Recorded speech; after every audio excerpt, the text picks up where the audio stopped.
The artist Picasso once said, "You are what you keep." I'll be sharing more about the artist's hoarding in tomorrow's Heart and Home podcast. Good Tuesday morning to you. I'm SABAH FAKHOURY. It's February 18, 2020.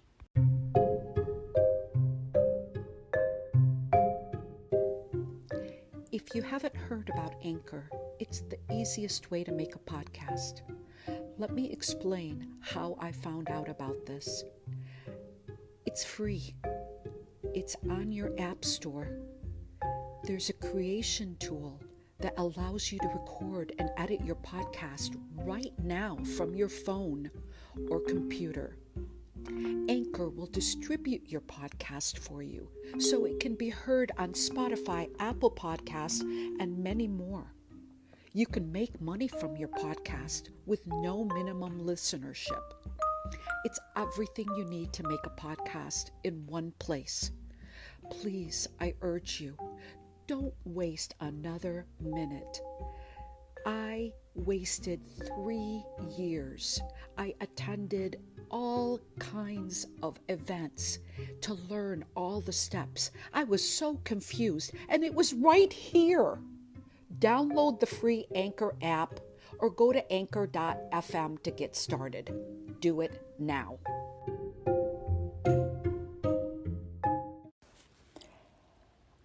I want to share a secret that will transform your life. But before your life can change, you need to make a few changes. That sounds like the title of a Wayne Dyer book. In order to get your life in order, you need to get your house in order. And your car too, as well as your desk at work. But it all begins at home though. If you've lived in the same place for more than 10, 20, or 30 years, you have no idea how much junk you've accumulated in the period until you have to move it all. In my early 20s, 30s, and 40s, I moved around a lot. If I wasn't switching jobs, apartments, or even the state where I lived, you would think I moved every year. That's a choice I made because I thought that's how you get ahead. Only I wasn't sure if I was running toward a goal or running away from something. When I finally decided to stop running and commit to one place, I faced a new problem. I was tired of looking at all the stuff I had amassed. I didn't want all the stuff. In fact, I didn't need it. So I held a few garage sales over several summers and sold much of my household items at a deep discount, bargain basement price. What a waste, I thought. A waste of my time, spending 2 to 3 days of my entire days to make approximately $800. I gave away much more than that, however. I gave away my items that cost me 3 to 4 times what I sold them for. I vowed never to waste my time and energy holding garage sales. I made a promise to myself if I ever moved again, I would not waste so much time and energy as I had in my early 20s and 30s. I thought I'd try minimalism for a change. And to be honest, it felt really good. I felt smart, economical, and a global citizen concerned for our environment. I had recycled my items so they didn't end up in a landfill. But then the buying cycle creeped up. Once again, I found myself drowning in a sea of too much stuff. My problem was compounded when I had to deal with the loss of 2 homes in my family and failure of business built over the past 30 years due to foreclosures in the 2008-2009 real estate fiasco. Trying to consolidate stuff from 3 homes into one was nearly impossible. Most of the stuff had to go. And that's how I found myself living my days in the garage of my family's home, which we almost lost as well. We somehow survived losing our property, and we managed to save our home. Here's what I learned, and it has taken me nearly 10 years to accomplish.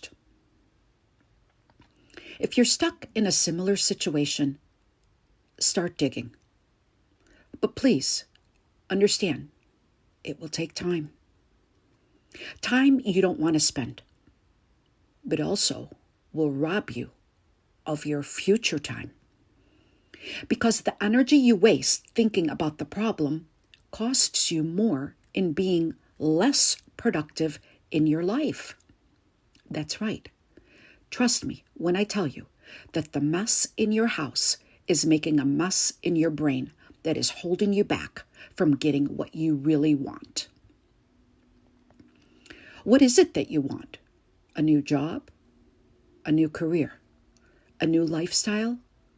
A new you? First, you must clean up the block. There's a block. There's a block in that clutter, okay? This is about life and death. You can either live a life of prosperity or live out the rest of your life with that same old, same old.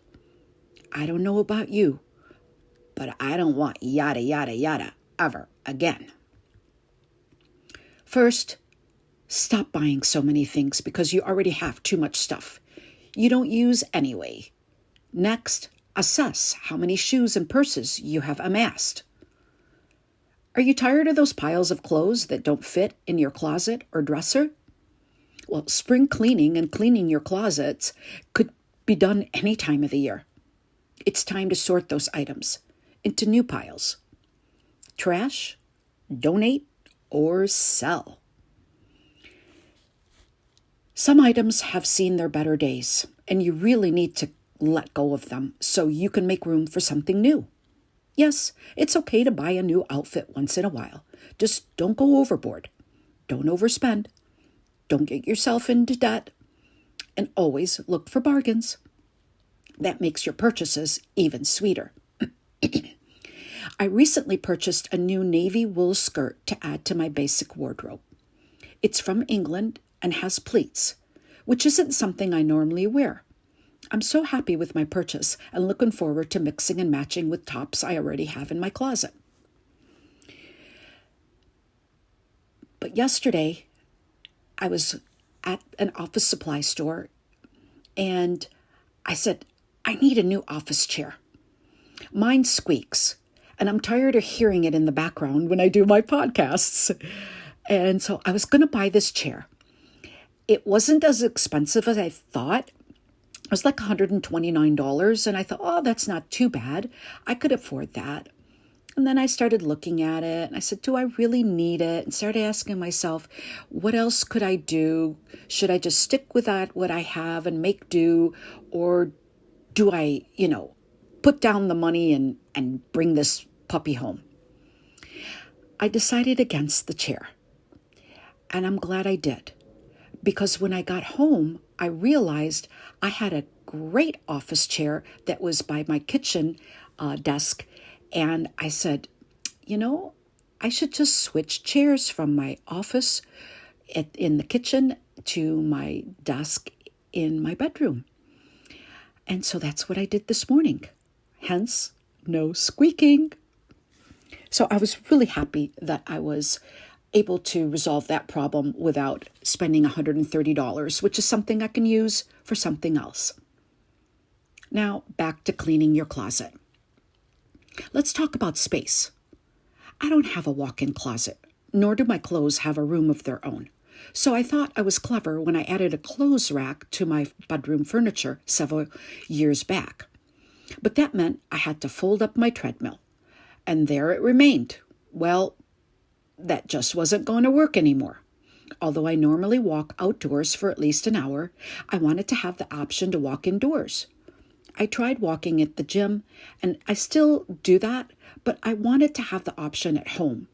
And I was just determined to use my treadmill by making it more accessible. I mean, it's not doing anybody good, just folding it up, standing in a corner, right? Okay, so I managed to do that. Now, back to cleaning my closet.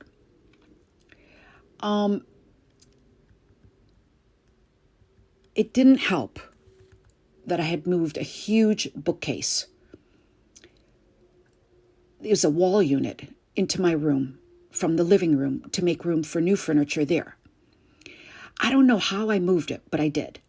It's filled with books, along with several other bookshelves in my room. I've got more work to do in my book department. But eventually you come to the decision that some things have to go.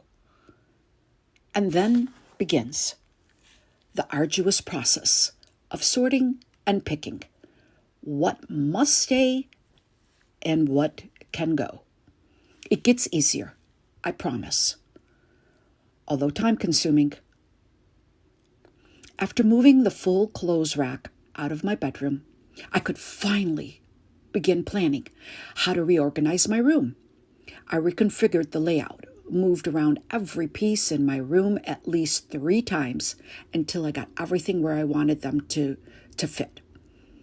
Then I began reorganizing every item on my bookshelf and in my closet drawers. When I finally tackled the closet, I found items I had been storing that were different sizes. I didn't listen to Dr. Phil. He gave us advice to throw away our clothes when we lose weight. Nor did I throw away my good pieces when I gained weight. So the items I didn't have ruined by a dry cleaner, I kept. And I found them. And I'm glad I did, because I decided to join Poshmark, where you can buy and sell items. It's similar to other sites like eBay and Pinterest and Facebook. I don't know if I'll make any sales, but I feel better already because I put everything out there. I'm sorting and posting what I want to sell. I'm donating to the church what I think others could use, and I'm sharing my secret story with you in an effort to help you if you're in a similar predicament. I'll put a link in my show notes in case you want to check out what's for sale from my closet. But I know I didn't leave you all the details of what I went through in the past year, 10 years. And if you want another episode on what I did, detail by detail, I can do that in a separate podcast. But for right now, I really don't want to go there.